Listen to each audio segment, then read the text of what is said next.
একটা রঙিন সুন্দর বনে থাকত এক খুদে খরগোশ। তার নাম ছিল টুকটুকি।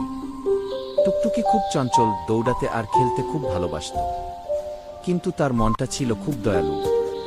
একদিন খেলতে খেলতে টুকটুকি পেল এক জাদুর গাজর। গাজরটা আলো ছড়িয়ে বলল, যে ভালো কাজ করবে তার জন্যই আমার জাদু। হঠাৎ টুকটুকি দেখল একটা ছোট পাখি পথ হারিয়ে কাঁদছে। টুকটুকি সাথে সাথে পাখিটাকে সাহায্য করে, তার বাসায় পৌঁছে দিল। তখনই জাদু, পুরো বনটা আলো আর রঙে ভরে গেল। সবাই হাসতে লাগল, আর টুকটুকি বুঝে গেল একটা রঙিন সুন্দর বনে থাকত এক খুদে খরগোশ। তার নাম ছিল টুকটুকি। টুকটুকি খুব চঞ্চল, দৌড়াতে আর খেলতে খুব ভালোবাসত। কিন্তু তার মনটা ছিল খুব দয়ালু। একদিন খেলতে খেলতে টুকটুকি পেল এক জাদুর গাজর। গাজরটা আলো ছড়িয়ে বলল, যে ভালো কাজ করবে তার জন্যই আমার জাদু।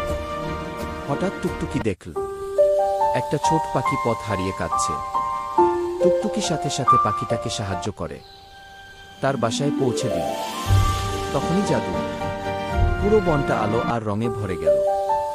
সবাই হাসতে লাগল, আর টুকটুকি বুঝে গেল